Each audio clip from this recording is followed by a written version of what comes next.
जय यीशु की परमेश्वर पिता का धन्यवाद हो। आप सबका स्वागत है। एक बार फिर से परमेश्वर के वचन को हम सीखेंगे, प्रभु का धन्यवाद करेंगे।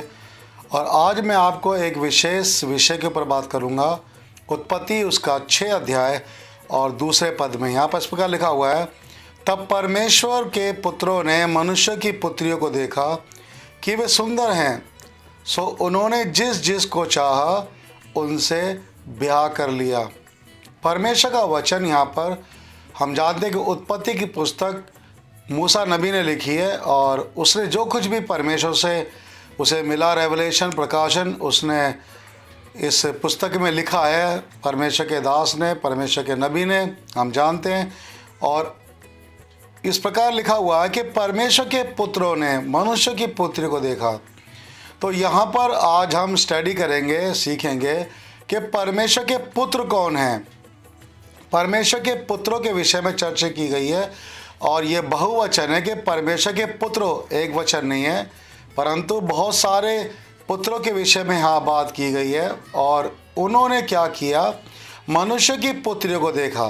तो सबसे पहले आइए हम देखते हैं परमेश्वर के पुत्रों के बारे में, क्योंकि पवित्र वचन हमको ये बताता है।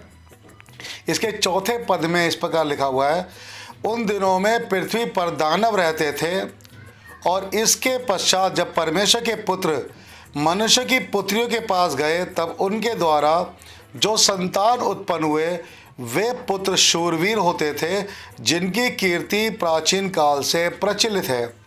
परमेश्वर का दास मूसा नबी यहाँ पर इस प्रकार को वर्णन करता है कि पृथ्वी पर दानव रहते थे, अर्थात राक्षस रहते थे।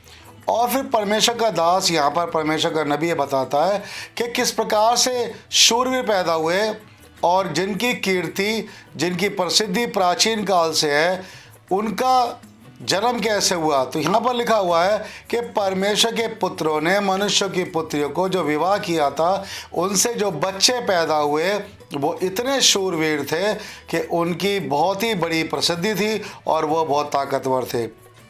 तो जब परमेश्वर के पुत्रों की बात आती है, हम जानते हैं यहाँ पर कि बाइबल परमेश्वर के पुत्र के बारे में बहुत जिक्र करती है। आइए एक और हम प्रभु के वचन से देखेंगे। सबसे प्राचीन पुस्तक को हम देखेंगे, अय्यूब की पुस्तक। अय्यूब की पुस्तक यदि आप मेरे साथ निकालेंगे तो यहाँ लिखा है अय्यूब उसका 1 अध्याय और 6 पद में यहाँ पर लिखा हुआ है, एक दिन यहोवा परमेश्वर के पुत्र उसके सामने उपस्थित हुए। तो यहाँ पर ये लिखा हुआ है कि एक दिन यहोवा परमेश्वर के पुत्र, तो ये किसके विषय में लिखा गया है? ये जो परमेश्वर के पुत्र के विषय में लिखा गया, क्योंकि परमेश्वर कहाँ रहता है? स्वर्ग में।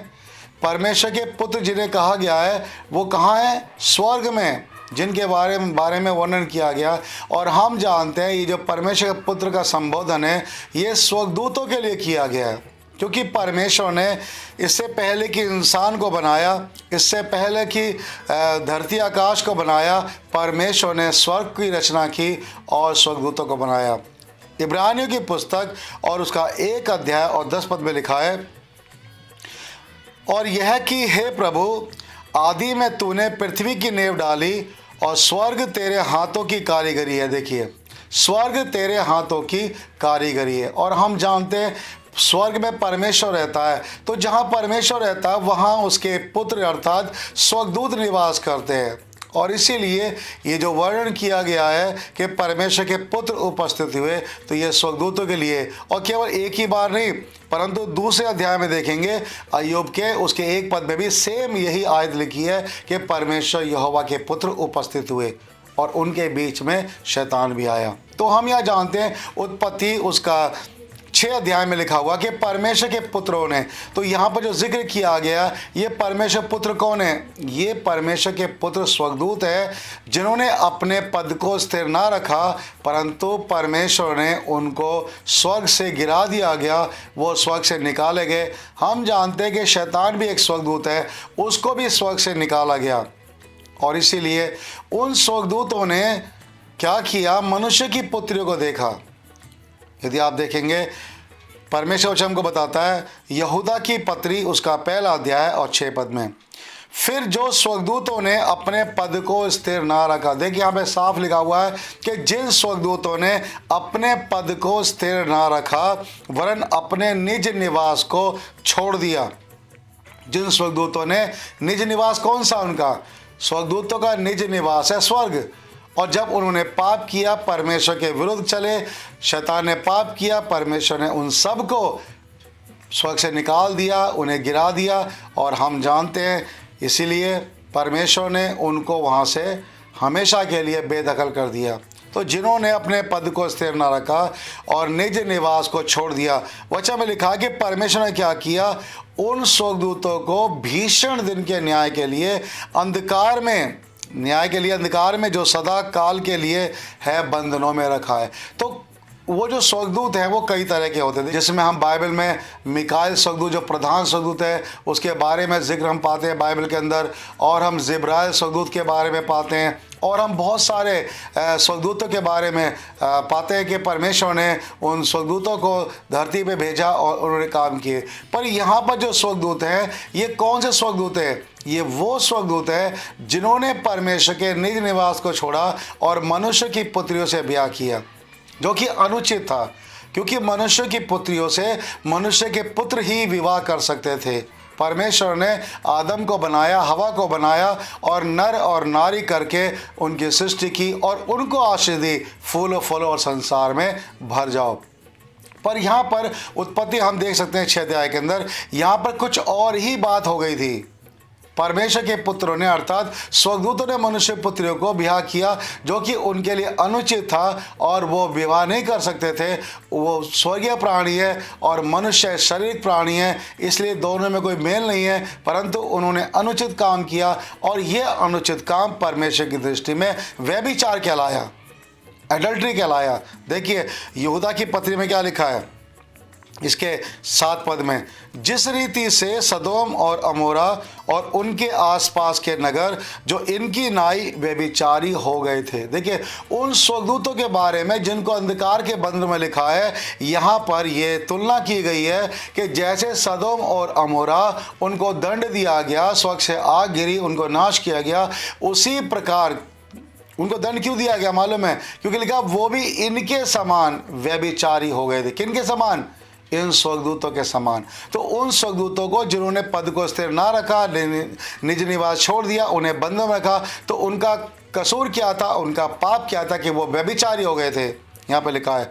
और इसे लिखा है पराये शरीर के पीछे लग गए थे, और इसीलिए परमेश्वर ने क्या किया? उनको दंड दिया और उनको हमेशा के लिए बंधनों में डाल दिया, अंधकार में डाल दिया, और वो हमेशा के लिए अंधकार में, जब तक न्याय नहीं होगा वो उस बंधन से छूटेंगे नहीं।